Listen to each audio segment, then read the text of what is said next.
இணைந்து கொண்டிருக்கின்றோம் வணக்கம் தமிழ் நிகழ்ச்சியின் வாயிலாக. நிகழ்ச்சியிலே இன்றைய பத்திரிகைகளில் பிரசுரமாயிருக்கின்ற செய்திகளை நாங்கள் பார்க்கலாம். முதல்ல ஈழநாட்டு பத்திரிகையினுடைய செய்திகளை பார்க்கலாம். மாகாண சபைகளுக்கு அதிகாரம் முறையாக பகிர்க்க ஐக்கிய மக்கள் சக்தி வலியுறுத்து. மாகாணங்கள் குறித்தான அதிகாரங்களை ஜனாதிபதி நிறைவேற்று அதிகாரம் மூலம் பறித்துள்ளார். சுகாதாரம், கல்வி, நிர்வாக கட்டமைப்பில் இந்த நெருக்கடி நிலைமை காணப்படுகின்றது. மாகாணங்களுக்குரிய விடயஸ்தானங்கள் பலவந்தமான முறையில் மத்திய அரசுக்கு மீளப்பெறப்பட்டன. மாகாணங்களுக்கு அதிகாரங்களை பகிர்வதாயின் முறையாக பகிர வேண்டும் அல்லது ஒன்றும் செய்யாமல் இருக்க வேண்டும் என்று ஐக்கிய மக்கள் சக்தியின் பாராளுமன்ற உறுப்பினர் தயாஸ்ரீ ஜெயசேகர தெரிவித்துள்ளார் என்கிறதான செய்தி பிரதான தலைப்பு செய்தியாக ஈழநாட்டு பத்திரிகையிலே பிரசுரமாக இருக்கிறது. மனித உரிமை ஆணைக்குழு புதைகுழியை பார்வையிட்டது. அரியாலை, சித்துப்பாத்தி மனித புதைகுழிகளின் அகழ்வு பணிகளை மனித உரிமைகள் ஆணைக்குழுவினர் நேற்று நேரில் பார்வையிட்டனர் என்கிறதான இந்த செய்தி. முன்னாள் ஜனாதிபதிகளின் சிறப்புரிமைகள் ரத்தானால் சட்ட நடவடிக்கை எடுப்போம். முன்னாள் ஜனாதிபதிகளின் சிறப்புரிமைகளை ரத்து செய்யும் வகையில் வர்த்தமானி அறிவித்தலில் பிரசுரிக்கப்பட்டுள்ள சட்டமூலத்துக்கு எதிராக சட்ட நடவடிக்கை எடுப்போம். இவ்வாறு ஸ்ரீலங்கா பொதுஜன பெரமுனவின் பொதுச் செயலாளர் சாகர காரியவசம் தெரிவித்துள்ளார். மாகாண சபை தேர்தல் விவகாரம் சர்வ கட்சி மாநாட்டை நடத்துங்கள், ஸ்ரீலங்கா பொதுஜன பெரமுன வலியுறுத்து என்கிறதான செய்தி. அரியாலை மனித புதைகுழி மீட்கப்பட்ட சான்று பொருட்களை மக்கள் இன்று பார்வையிடலாம் என்கிறதான கட்டப்படப்பட்டுள்ள ஒரு செய்தி பிரசுரமாக இருக்கின்றது. அரியாலை மனித புதைகுழி 5 மனித எலும்புக்கூடுகள் நேற்றும் கண்டறியப்பட்டன. அர்ஜுனாவின் வாக்குமூலம் பெற்றது சிஐடி என்கிறதான கட்டப்படப்பட்டுள்ள ஒரு செய்தி. அரியாலை புதைக்குழி பகுதிகளில் ஸ்கேன் பரிசோதனை ஆரம்பம். தரையை ஊடுருவும் ஸ்கேனுக்கு பாதுகாப்பு அமைச்சு அனுமதிக்கவில்லை. அரியாலை மனித புதைகுழிகளுக்கு அண்மையான பகுதிகளில் நேற்றைய தினம் ஸ்கேன் செய்யப்பட்டது. இதே நேரம் ஜிபிஆர் ஸ்கேனர் மூலம் பரந்துபட்ட ஸ்கேன் சோதனைக்கு பாதுகாப்பு அமைச்சின் அனுமதி கிடைக்கவில்லை என்று தெரிய வருகின்றது. இந்தியாவுடனான ஒப்பந்தம் எதிரான வழக்குகள் தள்ளுபடி என்கிறதான செய்திகள் ஈழநாட்டு பத்திரிகையினுடைய முதற்பக்க செய்திகளாக அமைந்திருக்கின்றன. தொடர்ச்சியாக உட்பக்க செய்திகளை பார்க்கலாம். டிஜிட்டல் பிறப்பு சான்றிதழ்கள் வவுனியாவில் வழங்கி வைப்பு. வவுனியா மாவட்டத்தில் முதன்முறையாக டிஜிட்டல் பிறப்பு சான்றிதழ்கள் வழங்கும் ஆரம்ப நிகழ்வு மாவட்ட செயலகத்தில் நேற்று திங்கட்கிழமை நடைபெற்றது என்கிறதான செய்தி. கிளிநொச்சி வளாகத்துக்கு பிரதமர் ஹரிணி வருகை. காற்றாலை திட்டத்தை அமலாக்க ஒருபோதும் அனுமதிக்க மாட்டோம், ரவிகரன் எம்பி மன்னாரில் தெரிவிப்பு. மன்னார் மக்களுக்கு பாதிப்பை ஏற்படுத்தும் காற்றாலை திட்டத்தை அமல்படுத்துவதற்கு ஒருபோதும் அனுமதிக்க மாட்டோம் என்று வன்னி மாவட்ட பாராளுமன்ற உறுப்பினர் துரைராசா ரவிகரன் தெரிவித்துள்ளார். 25 பவன் நகைகள் திருட்டு சந்தேக நபர் ஒருவர் கைது. செம்மணிக்கு நீதி கிடைக்க சகலரும் ஒன்றாக வேண்டும், அருட்தந்தை சக்திவேல் அழைப்பு என்கிறதான செய்தி. நல்லூர் ஆலய சூழலில் இன்று இலங்கை இளங்கலைஞர் மன்றம் மற்றும் நல்லூர் துர்காதேவி மணிமண்டபமும் இணைந்து நடத்தும் தெய்வீக இசையரங்கு இன்று மாலை 6:45 மணி தொடக்கம் நல்லூர் துர்காதேவி மணிமண்டபத்தில் நடைபெற உள்ளது என்கிறதான படத்துடன் கூடிய ஒரு செய்தி பிரசுரமாக இருக்கிறது. வேலணையில் பொது மைதானம் அதிகாரிகள் நேற்று கள ஆய்வு. வேலணையில் நவீன வசதிகளுடன் கூடிய பொது விளையாட்டு மைதானம் அமைப்பதற்காக இடத்தை துறைசார் அதிகாரிகள் நேரில் சென்று கள ஆய்வு நேற்று திங்கட்கிழமை மேற்கொண்டுள்ளனர்.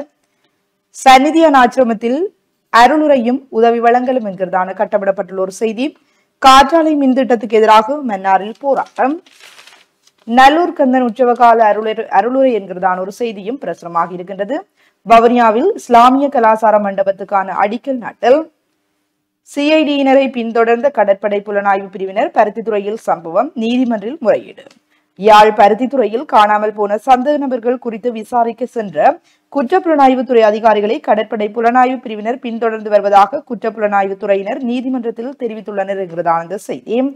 யாழ் பொது நூலகம் எரிப்பு ஈடு செய்ய முடியாத இழப்பு, பிரதமர் ஹரிணி தெரிவிப்பு.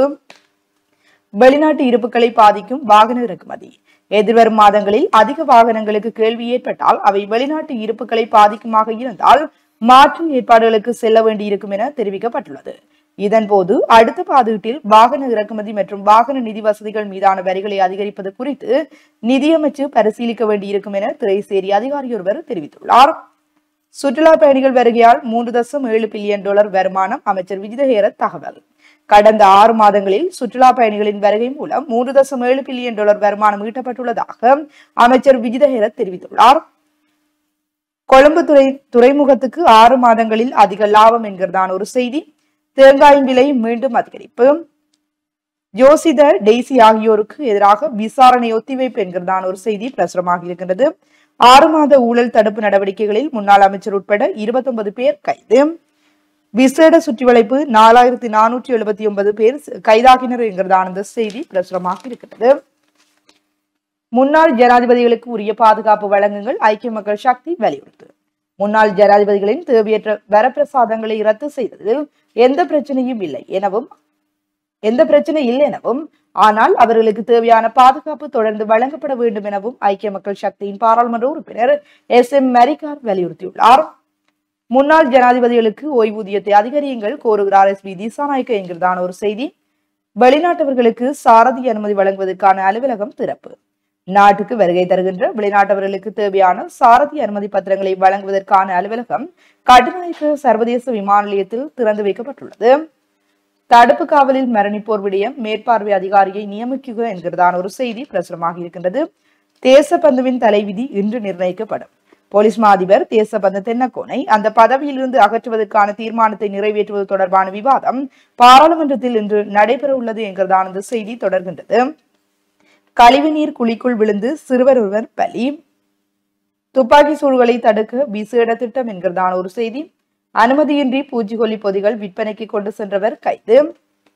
இந்தியாவின் தேவைக்கமைய நாட்டின் சட்டத்தை திருத்துவதா? விமல் வீரவம்ச கேள்வி. இந்தியாவின் தேவைக்கமைய நாட்டின் சட்டத்தை எவ்வாறு திருத்தம் செய்ய முடியும் என தேசிய சுதந்திர முன்னணியின் தலைவர் விமல் வீரவம்ச கேள்வி எழுப்பியுள்ளார். கொழும்பில் உள்ள தேசிய சுதந்திர முன்னணியில் காரியாலயத்தில் இடம்பெற்ற ஊடகவியலாளர் சந்திப்பின் போதே அவர் இவ்வாறு குறிப்பிட்டுள்ளார். எம்பிக்களுக்கான ஓய்வூதியத்தை நிறுத்தும் முன்வழிவு விரைவில் என்கிறதான இந்த செய்தி. மாமியாரை கழுத்து நெரித்து கொலை செய்தார் மருமகன். ரத்னபுரி டிப்போ சந்தி பகுதியில் உள்ள வீடொன்றில் தனது மாமியாரை கழுத்து நெரித்து கொலை செய்த மருமகன் நேற்று முன்தினம் ஞாயிற்றுக்கிழமை கைது செய்யப்பட்டதாக ரத்னபுரி போலீசார் தெரிவித்தனர். இந்த கொலை சம்பவம் நேற்று முன்தினம் அதிகாலை இடம்பெற்றுள்ளதாக போலீசார் தெரிவித்தனர். 74 வயதுடைய மாமியாரே இவ்வாறு கொலை செய்யப்பட்டுள்ளார். ரத்னபுரி டிப்போ சந்தி பகுதியில் உள்ள வீடொன்றில் சடலம் ஒன்று கிடப்பதாக ரத்னபுரி போலீசாருக்கு தகவல் கிடைத்துள்ளது. இதனை அடுத்து சம்பவ இடத்துக்கு விரைந்து போலீசார் விசாரணைகளை ஆரம்பித்தனர். போலீசாரின் விசாரணைகளில் மருமகனுக்கும் மாமியாருக்கும் இடையில் ஏற்பட்ட தகராறு காரணமாக இந்த கொலை இடம்பெற்றுள்ளதாக தெரிய வந்துள்ளது. இதனை அடுத்து சந்தேக நபரான மருமகன் போலீசாரால் கைது செய்யப்பட்டார். கைது செய்யப்பட்டவர் 29 வயதுடையவர் என போலீசார் தெரிவித்தனர். இந்த கொலை சம்பவம் தொடர்பான மேலதிக விசாரணைகளை ரத்னபுரி போலீசார் மேற்கொண்டு வருகின்றனர் என்கிறதான செய்தி பிரசுரமாக இருக்கிறது. சோமரத்ன தண்டனை விவகாரம் ஜனாதிபதி ஆணைக்குழு அமைப்பது சிக்கல் தரும் என்கிறதான செய்தி. பீடியிலை உலர்ந்த இஞ்சி கடத்த முற்பட்டவர் கைது. நகை விற்பனை நிலையம் ஒன்றில் கொள்ளையிட முயன்ற பெண் கைது என்கிறதான ஒரு செய்தி பிரசுரமாக இருக்கின்றது. தொடர்ச்சியாக செய்திகளை பார்க்கின்ற போது கூறிய வாள்கள் ஐஸ் போதையுடன் 19 பேர் போலீசாரிடம் சிக்கினர். 342 பேருக்கு தேசிய தொழில்சார் வாழ்க்கை திறன் சான்றிதழ்கள் என்கிறதான படத்துடன் கூடிய ஒரு செய்தி. மருதமுனையில் போலீசார் சோதனை 93 பேருக்கு எதிராக சட்ட நடவடிக்கை. ஐஸ் போதைப் பொருட்களுடன் 7 பேர் போலீசாரால் கைது என்கிறதான செய்தி. மாவடிப்பள்ளி ஆற்றில் வெட்டுக்காயங்களுடன் குடும்பஸ்தரின் சடலம். திருகோணமலை கல்தீவில் யானை தாக்கிய ஒருவர் பலி என்கிறதான ஒரு செய்தி பிரசுரமாக இருக்கின்றது. தொடர்ச்சியாக உலக செய்திகள் பக்கத்தில் பார்க்கின்ற போது வரி வர்த்தக போர்களில் வெற்றியாளர்கள் இல்லை, அமெரிக்காவுக்கு சீனா பதில். படகு கடலில் கவிழ்ந்து விபத்து, அகதிகள் 68 பேர் உயிரிழப்பு. அகதிகள் சென்ற படகு கடலில் கவிழ்ந்து விபத்துக்குள்ளானதில் 68 பேர் உயிரிழந்தனர். பொருளாதாரம் மற்றும் வாழ்வாதாரத்தை தேடி ஆப்பிரிக்கா, எகிப்து, பாகிஸ்தான், ஆப்கானிஸ்தான், ஈராக், சிரியா உட்பட பல்வேறு நாடுகளை சேர்ந்த ஆயிரக்கணக்கானோர் அகதிகளாக கடல் வழியாக சட்டவிரோதமாக ஐரோப்பிய நாடுகளுக்குள் நுழையும் ஆபத்தான பயணம் மேற்கொள்கின்றனர். இந்த பயணத்தின் போது விபத்துகள் ஏற்பட்டு உயிரிழப்பு சம்பவங்களும் நிகழ்கின்றன என்கிறதான செய்தி தொடர்கிறது. தேச நலனை காக்க அனைத்து நடவடிக்கைகளும் எடுக்கப்படும், அமெரிக்க வரி விதிப்பு பற்றி இந்திய அமைச்சர் கருத்து. இந்தியா பாகிஸ்தான் போரை தலையிட்டு தீர்த்து வைத்தேன், ட்ரம்ப் மீண்டும் திட்டவட்டம் என்கிறதான செய்தி. பலஸ்தீன நாடு நிறுவப்படும் வரை ஆயுதங்களை கைவிட மாட்டோம், ஹமாஸ் அமைப்பு திட்டவட்டம். ரஷ்ய ராணுவ தளங்கள் மீது உக்ரைன் ட்ரோன் தாக்குதல் என்கிறதான செய்தி. சவுதி அரேபியாவில் இதுவரை 230 பேருக்கு மரண தண்டனை என்கிறதான செய்திகள் உலக செய்திகள் பக்கத்திலே பிரசுரமாக இருக்கின்றன. தொடர்ச்சியாக விளையாட்டு செய்திகள் பக்கத்தில் பார்க்கின்ற போது மல்யுத்த வீரர் ஹல்க் ஹோகன் என்கின்றதான அவருடைய வரலாறு குறிப்பிடப்பட்டிருக்கின்றது. தொடர்ச்சியாக மர்மமாக காணாமல் போனவர் குளத்திலிருந்து சடலமாக மீட்பு என்கிறதான ஒரு செய்தி. இறுதிப்பக்க செய்திகளை பார்க்கின்ற போது சஜித் நாமல் ஆகியோர் பெரும் குற்றவாளிகள் சாடுகிறார் பிரதி அமைச்சர். அரசாங்கத்துக்கு எதிராக செயற்படுவதற்கு எதிர்க்கட்சியில் பெரும் அரசியல் புள்ளிகள் இன்றில்லை. சஜித் பிரேமதாசு மற்றும் நாமல் ராஜபக்ஷ போன்றோர் அரசியல் தலைவர்கள் அல்லர். இவர்கள் பெரும் குற்றவாளிகளாக சிறைக்கு செல்ல இருப்பவர்கள் என வீடமைப்பு பிரதி அமைச்சர் DB ஹேரத் தெரிவித்துள்ளார் என்கிறதான இந்த செய்தி பிரசுரமாக இருக்கிறது. ஆந்திரா மீனவர்கள் 4 பேர் படகுடன் கைது என்கிறதான ஒரு செய்தி. சில பொருட்களுக்கு வரியை மேலும் குறைக்க நடவடிக்கை. அரசு ஊழியர்களுக்கு வீடு கட்ட கடன் வசதி என்கிறதான ஒரு செய்தி. டிஜிட்டல் பொருளாதார மாதமாக செப்டம்பர், எதிர்வரும் செப்டம்பர் மாதத்தை டிஜிட்டல் பொருளாதார மாதமாக அறிவிக்க டிஜிட்டல் பொருளாதார அமைச்சு தீர்மானித்துள்ளது. அனைத்து வைத்தியசாலைகளுக்கும் தீவிர சிகிச்சை பிரிவுகள் வேண்டும், சுகாதார அமைச்சர் வலியுறுத்து. தொழிலதிபரை கொல்ல சதி திட்டம் தீட்டிய கடற்படை உறுப்பினர் கைது என்கிறதான ஒரு செய்தி. ஸ்டேலுக்கு இலவச விசா வழங்குவதால் தேசிய பாதுகாப்புக்கு அச்சுறுத்தல் இல்லை என்கிறதான செய்திகள் ஈழநாட்டு பத்திரிகையிலே பிரசுரமாக இருக்கின்ற இன்றைய பிரதான செய்திகளாக அமைந்திருக்கின்றன. தொடர்ச்சியாக நிகழ்ச்சியிலே நாங்கள் வலம்புரி பத்திரிகையினுடைய செய்திகளை பார்க்கலாம். வலம்புரி நாளிதழுடைய பிரதான தலைப்பு செய்தியாக செம்மணியில் மேலும் பல மனித எச்சங்கள், நேற்றைய ஸ்கேன் ஆய்வில் கண்டுபிடிப்பு, தொடரும் மனித புதைகுழியின் மர்மங்கள். செம்மணி மனித புதைகுழி வளாகத்தில் மேலும் பல இடங்களில் மனித எச்சங்கள் இருப்பது நேற்றைய ஸ்கேன் ஆய்வில் கண்டுபிடிக்கப்பட்டிருக்கிறது. செம்மணி பகுதியில் தற்போது அகழ்வு பணிகள் முன்னெடுக்கப்பட்டு வரும் 2 மனித புதைகுழிகளுக்கு மேலதிகமாக அப்பகுதியில் வேறு மனித புதைகுழிகளும் காணப்படுகின்றனவா என்பதை கண்டறியும் நோக்குடன் ஸ்கேன் நடவடிக்கைகள் நேற்று திங்கட்கிழமை முன்னெடுக்கப்பட்டது. GPR ஸ்கேன், தரையை ஊடுருவும் ரேடர் மூலம் பரந்துபட்ட ஸ்கேன் நடவடிக்கைகளை முன்னெடுக்க பாதுகாப்பு அமைச்சின் அனுமதிகள் கிடைக்கப்பெறவில்லை. அந்நிலையில் ஸ்ரீ ஏவர்த்தனபுர பல்கலைக்கழகத்தில் உள்ள ஸ்கேனர் கருவியை யாழ் பல்கலைக்கழகம் ஊடாக பெற்று அதனை பயன்படுத்த நடவடிக்கை எடுக்கப்பட்டது. அதன்படி நேற்று திங்கட்கிழமை குறித்த ஸ்கேனரை பயன்படுத்தி ஆய்வு நடவடிக்கைகள் முன்னெடுக்கப்பட்டது. நேற்றைய தினம் ஸ்கேன் நடவடிக்கையின் போதும் செம்மணி புதைகுழி வளாகத்தில் பல இடங்களில் மனித எச்சங்கள் காணப்படுவதை ஸ்கேன் இயந்திரம் அடையாளப்படுத்தி இருக்கிறது. எதிர்வரும் காலங்களில் குறித்த பகுதி அகழ்வு நடவடிக்கைக்கு உட்படுத்தப்படும். பாதிக்கப்பட்டவர்களின் சார்பில் முன்னிலையாகும் சட்டத்தரணி VS நிரஞ்சன் இதனை தெரிவித்தார் என்று நேற்றைய ஸ்கேன் ஆய்வு தொடர்பான செய்தி பிரதான தலைப்பு செய்தியாக இருக்கிறது. தொடர்ச்சியாக ஏனைய முற்பக்க செய்திகளுக்குள் 5 எலும்புக்கூட்டு தொகுதிகள் செம்மணியில் அடையாளம். செம்மணி மனித புதைகுழியில் புதிதாக 5 எலும்புக்கூட்டு தொகுதிகள் நேற்றைய தினம் அடையாளம் காணப்பட்டிருக்கின்றன என்ற செய்தியும், சான்று பொருட்களை மக்கள் இன்று பார்வையிடலாம். செம்மணி மனித புதைகுழியில் மீட்கப்பட்ட சான்று பொருட்களை பொதுமக்கள் இன்றைய தினம் பார்வையிட்டு அடையாளம் காண ஏற்பாடு செய்யப்பட்டிருக்கிறது. செம்மணி சித்துபாத்தி இந்து மயானத்தில் மதியம் 1:30 மணி முதல் மாலை 5 மணி வரை சான்று பொருட்களை அடையாளம் காட்டலாம். சான்று பொருட்களை அடையாளப்படுத்த காணாமலாக்கப்பட்டவர்களின் உறவுகளுக்கு முன்னுரிமை வழங்கப்படும். செம்மணி புதைகுழி அகழ்வில் புத்தகப்பை, குழந்தையின் பொம்மைகள், ஆடைகள், செருப்பு உட்பட பல பொருட்கள் மீட்கப்பட்டிருந்தமை குறிப்பிடத்தக்கது என்று அந்த செய்தியும் காணப்படுகிறது. அதேபோல செம்மணியில் CID-இடம் உறவுகள் வாக்குமூலம். காணாமலாக்கப்பட்டோரின் உறவுகள் குற்றப்புலனாய்வு திணைக்களத்தினரிடம் நேற்று வாக்குமூலம் வழங்கி இருக்கின்றனர். செம்மணி புதைகுழி தொடர்பான வழக்கு விசாரணைகள் குற்றப்புலனாய்வு திணைக்களத்தால் தற்போது கையாளப்பட்டு வரும் நிலையிலேயே இந்த வாக்குமூலங்கள் பெறப்பட்டிருக்கின்றன. செம்மணி புதைகுழி அகழ்வு இடம்பெறும் இடத்தில் வைத்தே வாக்குமூலம் பெறும் நடவடிக்கைகள் இடம்பெற்றிருக்கிறது என்று அந்த ஒரு செய்தி. அதேபோல இலங்கை மனித உரிமைகள் ஆணைக்குழுவினர் செம்மணி புதைகுழியை பார்வையிட்டனர். இலங்கை மனித உரிமை ஆணைக்குழுவினர் நேற்று திங்கட்கிழமை செம்மணி மனித புதைகுழி பிரதேசத்தை பார்வையிட்டனர். அதன்படி இலங்கை மனித உரிமைகள் ஆணைக்குழுவின் ஆணையாளர்களான பேராசிரியர் தையமுத்து தனுராஜ், பேராசிரியர் பாத்திமா பர்சானா ஹனீபா மற்றும் கலாநிதி ஹெகான் தினுகுணதிலக ஆகியோர் செம்மணி புதைகுழிக்கு விஜயம் செய்திருக்கின்றனர். இதன்போது யாழ் பிராந்திய அலுவலகத்தின் இணைப்பாளர் தங்கவேல் கனகராஜா மற்றும் ஆணைக்குழுவின் ஏனைய அதிகாரிகளும் இணைந்து கொண்டார்கள் என்ற செய்தி. நெடுந்தீவில் 4 இந்திய மீனவர்கள் கைது. விசேட சுற்றிவளைப்பு, ஒரே நாளில் 4479 பேர் கைது. செம்மணி சாட்சியங்களுக்கு பாதுகாப்பு வழங்க தயார், மனித உரிமைகள் ஆணைக்குழு தெரிவிப்பு என்ற செய்திகள் வலம்புரியினுடைய முற்பக்க செய்திகளாக இருக்கிறது. தொடர்ச்சியாக ஏனைய உட்பக்க செய்திகளுக்குள் நெல்லைக்குமரன் மலர் வெளியிடும் யாழ் விருது வழங்கலும். யாழ்ப்பாணம் மாநகர சபை சைவ சமய விவகார குழு நல்லூர் மகோற்சவ காலத்தில் வெளியிடுகின்ற நெல்லைக்குமரன் மலர் 2025 வெளியீட்டு விழாவும் யாழ் விருது வழங்கும் நிகழ்வும் நாளை புதன்கிழமை காலை 9 மணிக்கு நல்லூர் ஆதீன மண்டபத்தில் இடம்பெறும் என்ற செய்தி வெளியிடப்பட்டிருக்கிறது. மூதூரில் படுகொலை செய்யப்பட்ட 17 தன்னார்வ பணியாளர்களின் 19ஆம் ஆண்டு நினைவேந்தல் என்ற புகைப்படம் தாங்கிய செய்தி. போலீஸ் அதிகாரி மீது கொடூர தாக்குதல், களுத்துறையில் சம்பவம், கழுத்து நெரித்து தாய் படுகொலை, மகள் கைது, குருநாகலில் கொடூரம் என்ற ஒரு செய்தி. அதேபோல குற்றப்புலனாய்வு திணைக்களத்தில் அர்ச்சுனா வாக்குமூலம். யாழ் மாவட்ட பாராளுமன்ற உறுப்பினர் ராமநாதன் அர்ச்சுனா குற்றப்புலனாய்வு திணைக்களத்தில் நேற்று வாக்குமூலம் வழங்கி இருக்கிறார்.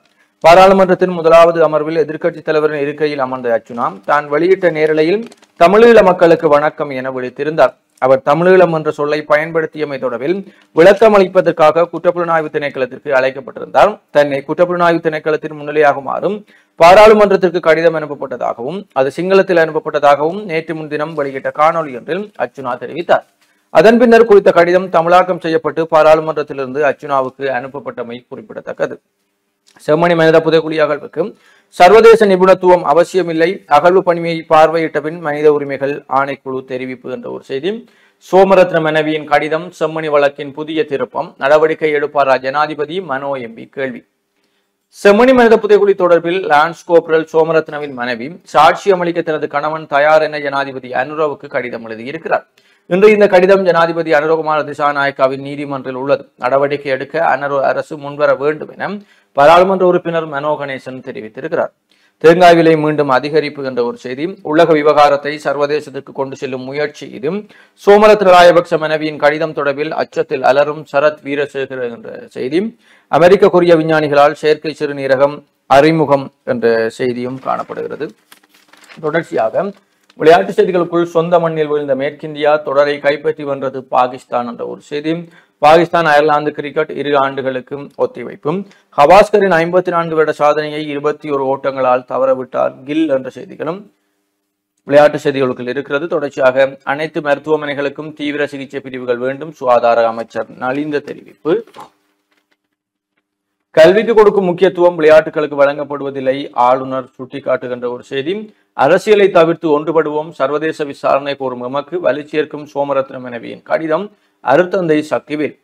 செம்மணி புதைகுழி தீவுக்காக நீதிக்காக புலவுகளை உண்டு பண்ணும் அரசியலை தவிர்த்து தமிழ் தேச மக்களாக எழுந்து நிற்க அரசியல் தலைமைகள் ஒன்றுபட வேண்டும் என சமூக நீதிக்கான செயற்பாட்டாளரும் அரசியல் கைதிகள் விடுதலை செய்வதற்கான தேசிய அமைப்பு இணைப்பாளருமான அருத்தந்தை மா சக்திவேல் தெரிவித்திருக்கிறார் என்ற ஒரு செய்தியும் காணப்படுகிறது.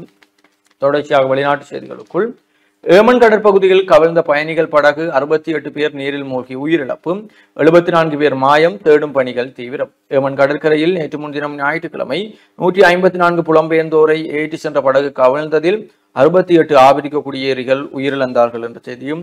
தனக்குத்தானே புதைகுழி வெட்டும் பயண கைதி ஹமாஸ் வெளியிட்ட வீடியோவால் உலகம் அதிர்ச்சியில். காசாவில் போர் நிறுத்தத்திற்கு அழைப்பு விடுவித்து சிட்னில் போராட்டம் என்ற செய்தியும் காணப்படுகிறது. இவை வெளிநாட்டு செய்திகளாக இருக்கிறது.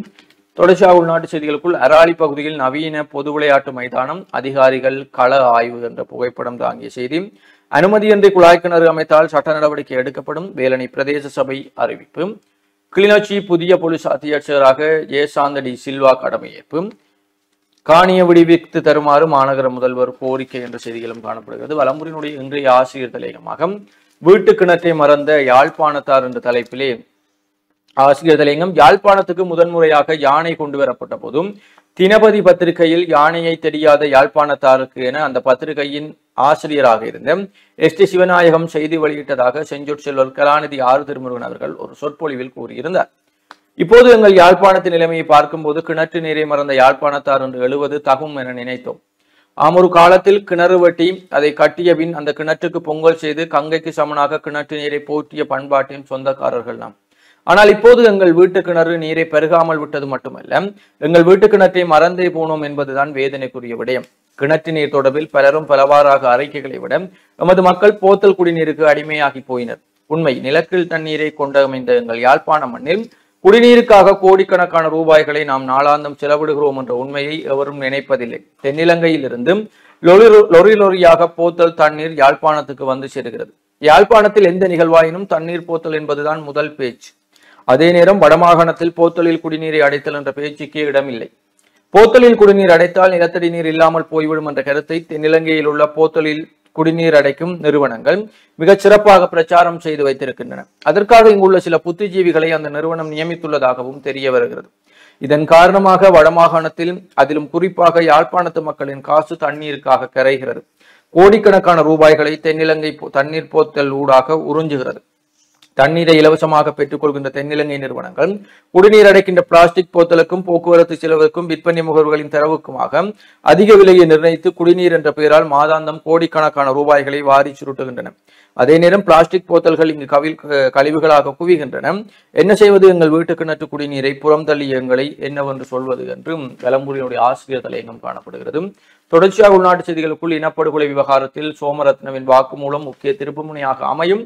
அதற்கு சர்வதேச விசாரணை அவசியம். ஸ்ரீதரன் எம்பி. பாடசாலை பாடவிதானத்தில் தொழில் கல்வியும் உள்ளீர்க்கப்படும். பிரதமர் ஹரணி யாழில் உறுதி என்ற செய்தியும். வலம்புரியுடைய இறுதிப்பக்க செய்திகளுக்குள் புதுமண தம்பதிகளுக்கு வீடு வழங்கும் திட்டம் அமைச்சர் வசந்த சமரசிங்க. மாகாணங்களுக்கு அதிகாரங்கள் முழுமையாக பகிர வேண்டும். தயாசிரி ஜெயசேகர எம்பி தெரிவிப்பு என்ற செய்திகள் காணப்படுகிறது. இதுதான் வலம்புரியினுடைய முக்கிய செய்திகளாக இருக்கிறது. தொடர்ச்சியாக உதய நாளிதழின் செய்திகளோடு இணைத்திருக்கலாம். உதயன் பத்திரிகையினுடைய செய்திகளை நாங்கள் பார்க்கலாம். மாகாண சபைகளுக்கு அதிகாரங்களை வழங்காமல் விமர்சிப்பதை ஏற்க முடியாது. நாடாளுமன்ற உறுப்பினர் தயாசிரி தெரிவிப்பு என்கிறதான செய்தி பிரதான தலைப்பு செய்தியாக பிரசுரமாக இருக்கிறது. தொடர்ச்சியாக செய்திகளை பார்க்கின்ற போது செம்மணி புதைகுழியில் மேலும் 5 என்பு தொகுதிகள் என்கிறதான கட்டமிடப்பட்டுள்ள ஒரு செய்தி. செம்மணியில் நேற்று GPR ஸ்கேன், இன்றும் பணிகள் தொடரும் என்கிறதான செய்தி. சர்வதேச குற்றவியல் நீதிமன்றக்கு ஸ்ரீலங்கா அரசை கொண்டு செல்க மனித உரிமைகள் பேரவைக்கு தமிழ் தரப்புகள் கடிதம். இலங்கையில் இடம்பெற்ற போர்க்குற்றங்கள் தொடர்பில் சர்வதேச குற்றவியல் நீதிமன்றத்துக்கு பரிந்துரைக்கும் செயல்முறை ஆரம்பிக்கப்பட வேண்டும். ஐக்கிய நாடுகள் மனித உரிமைகள் ஆணையாளர் எதிர்வரும் அறிக்கையில் இந்த உள்ளடக்கம் இடம்பெற வேண்டும். இவ்வாறு வடக்கு கிழக்கு மாகாணங்களை சேர்ந்த தமிழ் தரப்புகள் வலியுறுத்தியுள்ளன. செம்மணி சான்று பொருட்கள் இன்று மக்களின் பார்வைக்கு என்கிறதான ஒரு செய்தி. செம்மணி மனித புதைகுழிக்கு நேற்று மனித உரிமைகள் ஆணைக்குழுவினர் பயணம் என்கிறதான படத்துடன் கூடிய ஒரு செய்தி. மனித உரிமைகள் பேரவைக்கு அனுப்பிய கடிதத்தில் குளறுபடி, பொது அமைப்புகளின் பெயர்கள் அனுமதி இல்லாமல் பயன்பாடு. வவுனியாவில் நகைகள் திருட்டு, சந்தேக நபர் கைது, 25 பவுன் நகைகள் மீட்கப்பட்டன என்கிறதான இந்த செய்தி. மன்னாரில் காற்றாலை உபகரணங்களை ஏற்றி வந்த வாகனங்களை இடைமறித்து போராட்டம். புலம்பெயர் புலிகளால் மகிந்தவுக்கு ஆபத்து, பூச்சாண்டி காட்டுகிறார் சாகர் என்கிறதான செய்திகள் முதற்பக்க செய்திகளாக உதயன் பத்திரிகையிலே பிரசுரமாக இருக்கின்றது. தொடர்ச்சியாக உட்பக்க செய்திகளை பார்க்கலாம். ஊழல் குற்றச்சாட்டுகளில் சிக்கும் அரசியல்வாதிகள் 6 மாதங்களில் 29 பேர் கைது. லஞ்சம் மற்றும் ஊழல் குற்றச்சாட்டுகள் விசாரணை செய்யும் மனித உரிமை ஆணைக்குழுக்கள் கடந்த 6 மாதங்களில் முன்னாள் அமைச்சர், அவரது மனைவி மற்றும் நெருங்கிய உறவினர்கள் உட்பட 29 பேரை கைது செய்துள்ளது என்கிறதான செய்தி பிரசுரமாக இருக்கிறது. யோசித்த டெய்சி வழக்கு அக்டோபரில் என்கிறதான செய்தி. தரமற்ற தடுப்பூசி இறக்குமதி, பிணை கோரும் சந்தேக நபர். தரமற்ற நோய் எதிர்ப்பு தடுப்பூசிகள் இறக்குமதி செய்யப்பட்டமை தொடர்பாக விளக்கமறியலில் வைக்கப்பட்டுள்ள இறக்குமதி செய்த நிறுவனத்தின் உரிமையாளர் சுகத்யானக பெர்னாண்டோ தாக்கல் செய்துள்ள பிணை மனு கோரிக்கை தொடர்பான உத்தரவு எதிர்வரும் 7ஆம் தேதி அறிவிக்கப்படும் என்று கொழும்பு மேல் நீதிமன்றம் தெரிவித்துள்ளது. சொத்து பொறுப்பு விவரங்கள் வழங்காவிட்டால் நடவடிக்கை, லஞ்ச ஊழல் விசாரணை ஆணைக்குழு எச்சரிக்கை. அதிகாரிக்கு தடுப்பு காவல் மரணம், அதிகாரியை நியமிக்க அறிவுறுத்தல் என்கிறதானது செய்தி. தொடர்ச்சியாக உட்பக்க செய்திகளை நாங்கள் பார்க்கின்ற போது உள்ளூர் உற்பத்தி ஏற்றுமதி தெளிவுபடுத்தும் சேலம். யாழ் மாவட்ட சிறு நடுத்தர முயற்சியாளர்கள் தமது உற்பத்திகளை ஏற்றுமதி செய்வதற்கான வழிவகைகளை தெளிவுபடுத்தும் செயலமர்வு அரியாலையில் அமைந்துள்ள தனியார் விருந்தகத்தில் கடந்த புதன்கிழமை இடம்பெற்றது என்கிறதான படத்துடன் கூடிய ஒரு செய்தி. ஐக்கிய தீபம் பத்திரிகை வெளியீடு என்கிறதான செய்தி பிரசுரமாக இருக்கின்றது. தமிழ் தரப்பை திருப்திப்படுத்த மகிந்தவுக்கு அரசு நெருக்கடி, திலும் அமனுகம குற்றச்சாட்டு. பிரிவினைவாத கொள்கையுடைய புலம்பெயர் தமிழ் அமைப்புகளை திருப்திப்படுத்தவே மகிந்த ராஜபக்சவை நெருக்கடிக்குள்ளாக்க அரசு முயற்சிக்கின்றது என்று நாடாளுமன்ற முன்னாள் உறுப்பினர் திலும் அமனுகம குற்றம் சுமத்தியுள்ளார். கொழும்பில் நேற்று முன்தினம் சர்வஜன சக்தி அலுவலகத்தில் நடைபெற்ற நிகழ்வில் உரையாற்றும் போதே அவர் இவ்வாறு தெரிவித்துள்ளார். தேவையற்ற சலுகைகளை நீக்குவதில் தவறு இல்லை, மெரிக்கார் எம்பி தெரிவிப்பு. ரணிலின் செயலாளர் CIDயில் என்கிறதான அந்த செய்தி. கிளிநொச்சி போலீஸ் அத்தியட்சராக பொறுப்பேற்றார் ஜெயசாந்த டி சில்வா என்கிறதான படத்துடன் கூடிய ஒரு செய்தி பிரசுரமாக இருக்கிறது. கேம்பிரிட்ஜ் பல்கலை விரிவுரையாளர் ஆசிரியர் கலாசாலையில் உரை. புகழ்பெற்ற பல்கலைக்கழகமான கேம்பிரிட்ஜ் பல்கலைக்கழக விரிவுரையாளரும் ஆராய்ச்சியாளருமான கலாநிதி சிதம்பரநாதன் சபேசன் கோப்பாய் ஆசிரியர் கலாசாலைக்கு வருகை தந்து கலாசாலையின் சமூகத்தினர் மத்தியில் ஊக்குவிப்புரை ஆற்றியுள்ளார். வாழ்க்கையில் வெற்றி பெறுவதற்காக கைக்கொள்ள வேண்டிய 4 விடயங்கள் எனும் பொருளில் அவர் உரை நிகழ்த்தியுள்ளார். இந்த நிகழ்வு கடந்த வெள்ளிக்கிழமை கோப்பாய் ஆசிரியர் கலாசாலையின் ரதிலட்சுமி மண்டபத்தில் கலாசாலையின் முதல்வர் செந்தமிழ் சொல்லருவி சந்திரோ மௌலீஷன் தலைமையில் இடம்பெற்றுள்ளது என்கிறதான செய்தி பிரசுரமாக இருக்கின்றது. தொடர்ச்சியாக உட்பக செய்திகளை பார்க்கின்ற போது 23,000 மருத்துவர்களின் இடமாற்றலில் சிக்கல். 23,000க்கும் மேற்பட்ட மருத்துவர்களின் இடமாற்றங்களில் சிக்கல் ஏற்பட்டுள்ளன என்று அரசு மருத்துவ அதிகாரிகள் சங்கம் தெரிவித்துள்ளது. சுற்றுலாவிகள் 6 மாதங்களில் $3.7 பில்லியன் என்கிறதான அந்த செய்தி பிரசுரமாக இருக்கிறது. படகு கணக்கெடுப்பு நேற்று முதல் ஆரம்பம். முதலமைச்சர் வேட்பாளராக களமிறங்குவதற்கு தயார், சுமந்திரன் அறிவிப்பு என்கிறதான அந்த செய்தி. சமஷ்டி அதிகார பகிர்வு கோரி திருகோணமலையில் போராட்டம்.